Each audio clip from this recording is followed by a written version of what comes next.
लक्ष्मण जी की मृत्यु कैसे हुई?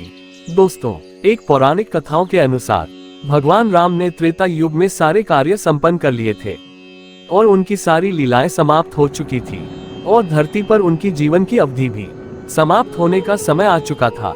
लेकिन समय समाप्त होने के बाद भी यमराज भगवान राम के समीप उनके प्राण हरने नहीं आ पा रहे थे, क्योंकि रामदूत हनुमान भगवान राम के प्राण रक्षक थे, जो स्वयं महाकाल का ही एक रूप है और महाकाल से उनके आराध्य भगवान राम के प्राण छीनने की हिम्मत न तो किसी काल में थी और न ही किसी अन्य देवता में।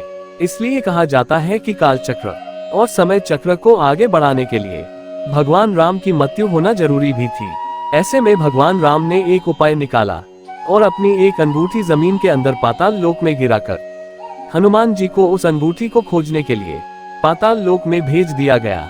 हनुमान जी को अयोध्या में ना देखकर यमराज ने अयोध्या में प्रवेश किया और एक साधु के वेश में अयोध्या आए और श्री राम से अकेले में बात करने की इच्छा प्रकट की और कहा कि मैं आपसे जो बात करना चाहता हूँ वो बात हम दोनों के अलावा कोई और न सुन सके।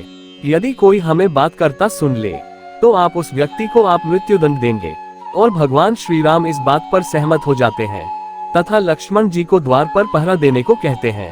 एकांत में काल अपने वास्तविक रूप में आते हैं और प्रभु श्री राम को ब्रह्मा जी का संदेश देते हैं कि ब्रह्मा जी की आज्ञा से आपसे ये कहने आया हूँ कि आपने अपना जो समय इस पृथ्वी लोक पर निश्चित किया था वह समय पूर्ण हो चुका है और अब आपका अपने धाम लौट जाने का समय आ गया है।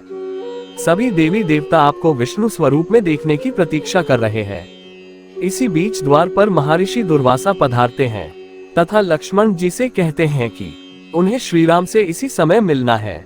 लक्ष्मण जी आदरपूर्वक मना करते हुए उनको प्रतीक्षा करने को कहते हैं, जिससे ऋषि दुर्वासा क्रोधित हो जाते हैं और लक्ष्मण के साथ साथ पूरी अयोध्या को श्राप देकर भस्म करने की बात करते हैं।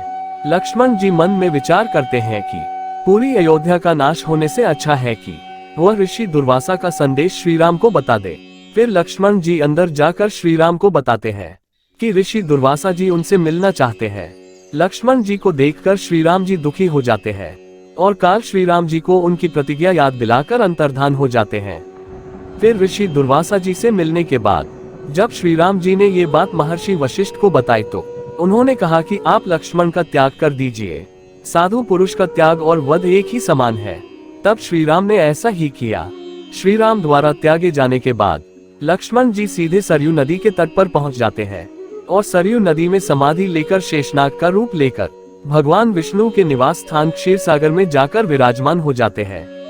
इसके कुछ समय पश्चात ही भगवान राम ने भी इसी तरह सरयू नदी जाकर जल समाधि ले ली और अपने परमधाम को चले गए।